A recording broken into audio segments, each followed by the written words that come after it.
என்ன சத்யா? வாமிட் வர மாதிரி இருக்கு. அப்போ ஹாஸ்பிடல் போலாம். இல்ல அதெல்லாம் ஒண்ணு வேண்டாம். என்ன பேசுற நீ? மசக்க பீரியட் கொஞ்ச நாள் தானே. உனக்கு தான் மசக்க பீரியட் முடிஞ்சிருச்சுல்ல. அப்புறமா வாந்தி வருதுன்னா உனக்கு ஏதோ உடம்பு சரியில்லைன்னு அர்த்தம்.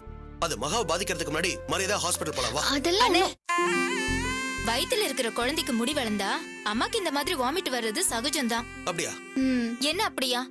புள்ளையன் புள்ள, பெரிய இந்த புள்ள, உலகத்துல இல்லாத புள்ள, இப்படியா தாய்கறிய பாடப்படுத்தும்? ஏய், என் மகா புள்ளைய பத்தி பேச நடக்கிறதே வேற. என்ன பெரிய மகா இப்படியா இருக்கும் புள்ள?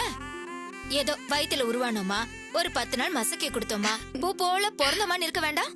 இது என்னடானா மசக்கைக்கு 2 மாசம், முடி வளர்ந்தா வாந்தின்னு சத்யாவை போட்டு பாடா படுத்திட்டு இருக்கா.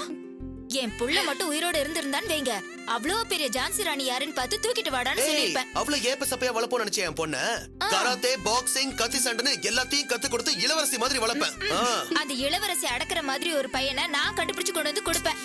அவன் உங்க பொண்ணோட கொழுப்ப அடக்குறானா இல்லையா பாருங்க. போதும், சண்டை நிறுத்த போறீங்களா இல்லையா?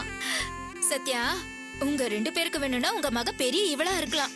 ஆனா என்ன பொறுத்த வரைக்கும் அவ என் மருமக.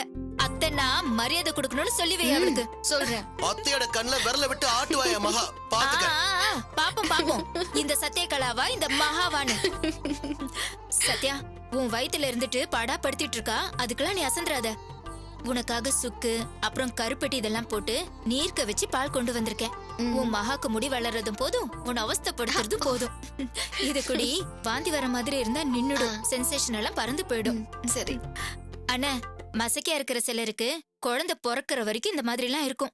உங்க பொண்டாட்டியும் மகாவையும் பத்திரமா பாத்துக்கோங்க. நான் பாக்குற ராஜகுமார வந்து குதிரையில உங்க பொண்ணை தூக்கிட்டு போறானா இல்லையான்னு பாருங்க. அப்ப அப்பாவும் அம்மாவும் என்கிட்ட வந்து ஓன்னு ஒப்பாரி வச்சு அழ போறீங்க. அவ்வளவு தெரியுமா?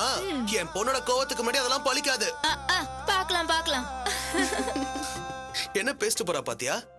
எங்க மகா பயங்கர கோவக்காரிய பொறுப்பாளா? பிரகாஷோட பொண்ணாச்சே.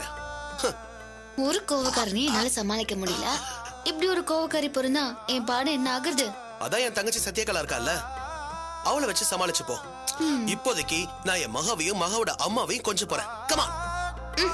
ஹேய். குடு. வா.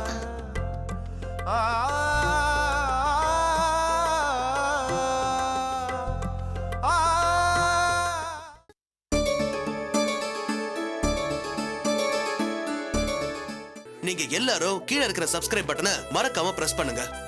நம்ம அப்லோட் செய்யலாம் நீங்க ஃபர்ஸ்டா பார்க்கணும்னா நோட்டிபிகேஷன் பெல் சிம்பலை மறக்காம பிரஸ் பண்ணுங்க.